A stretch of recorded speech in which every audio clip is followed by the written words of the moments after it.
मन में एक भय उत्पन्न हो जाता है। पुरुष की पत्नी मर जाए तो भैया सुबेरे सुबेरे वो पुरुष निकल कर जाए तो उसका मुंह देखें कि नहीं देखें, समझना जरा। आज लोगों ने जो भ्रांतियां उत्पन्न कर रखी है, शिव महापुराण उस भ्रम को मिटाना चाहता है। इसकी पत्नी मर गई तो सवेरे सवेरे इसका मुंह देखना चाहिए कि नहीं देखना चाहिए? और तो पुरुष है, उसका मुंह देखने में क्या दिक्कत है? और तुम्हें क्या मालूम कि उसकी पत्नी निपट गई, मर गई। अगर वो बिंदी लगाता, मंगलसूत्र पहनता, मांग भरता तो समझ में आता कि इसकी पत्नी चली गई तो बिंदी नहीं है, मंगलसूत्र नहीं है भाल में, मांग में सिंदूर नहीं है। पर नारी, उसका पति चले जाता है तो लोग साधारण सी भाषा में कह देते, सुबह सुबह मुंह देख लिया, ओ ऐसा, कहां जा रही थी, पूजन करने जा रही थी, उसका मुंह दिख गया। कहां लिखा? जन्म परमात्मा ने दिया है, मृत्यु परमात्मा देते हैं। महाराज, किसका संबंध, किसका साथ, किसके साथ कितना है, ये वो लिख कर भेजता है।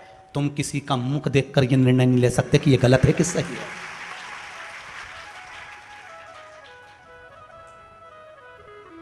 एक बेटी ने प्रश्न किया है, उसने लिखकर भेजा है, मेरा नाम मत बोलना, नहीं बोलूंगा। एक बेटी ने लिखकर भेजा है, मैं कथा में बैठी हूं, कोरोना महामारी में मेरा ससुर भी चले गया और मेरा पति भी चले गया, और हम दोनों घर में सास और बहू अपने छोटे से बच्चे को पाल रहे हैं। आज हमारे परिवार के लोग, हम निकल कर जाते हैं तो पूजन में कोई जाता है तो हमारा मुंह नहीं देखते। मेरा निवेदन, केवल उसका नाम नहीं लूंगा ना, उसको मैं खड़ा करूंगा। ऐसी एक बेटी नहीं, एक माता नहीं, ना जाने कितनी होंगी। अगर मुख देखने की लीला होती तो मेरे राम जी महाराज के पिताजी दशरथ जी शांत हुए थे तो मेरी 3 माताओं का भी तो मुख था। कौशल्या मैया, कैकेयी मैया, सुमित्रा मैया, वो भी तो रहे। तो क्या अयोध्यापुर वासी मुख नहीं देखे, या राघव जी मुख नहीं देखे? ये हमारी सोच है, हमारी बुद्धि, हमारी दृष्टता, हमारी दृष्टि। फिर मैं निवेदन करूंगा, पापी को पापी नजर आता है, कपटी को कपटी नजर आता है, बेईमान को बेईमान नजर आता है, धर्मात्मा को धर्मात्मा नजर आता है, पुण्यात्मा को पुण्यात्मा नजर आता है, सत्कर्मी को सत्कर्मी नजर आता है। जिसकी जैसी सोच रहती है, सामने वाला व्यक्ति वैसा नजर आता है। अगर मान लो पति चले भी गया, पर परमात्मा ने उसको जीवित रखा है।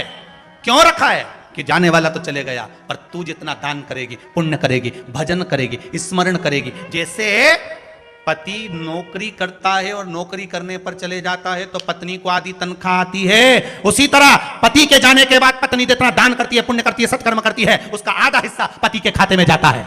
और पत्नी के जाने के बाद पति जो दान करता है, पुण्य करता है, सत्कर्म करता है, पति का करा हुआ उस पत्नी के खाते में जाता है।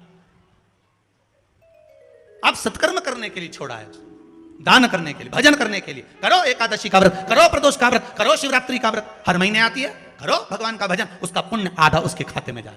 आप 1 लोटा पानी शिव जी को चढ़ा रहे हो, आधा उसके खाते में जाए। मिलेगा।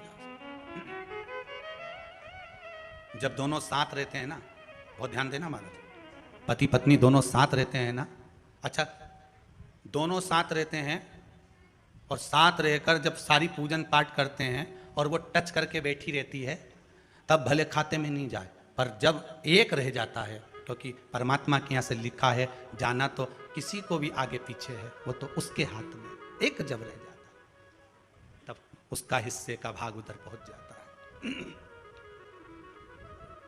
शिव कहो, भगवत भक्ति में डूबे रहो, किसी पर आक्षेप लगाना उत्तमता नहीं कि मुख नहीं देखा जाए, या कहां लिखा है, कौन कह रहा है मुख ना देखिए। शिव भक्ति में जो लीन हो, यहां तो शिव महापुराण की कथा कहती है, हर एक के भीतर शंकर समाया है, श्वास रूपी शिव सबके भीतर है। ऐसा कोई है ही नहीं जिसके भीतर नहीं। क्यों भ्रम उत्पन्न करें? आज मनुष्य ब्रह्म में ही जी रहा है।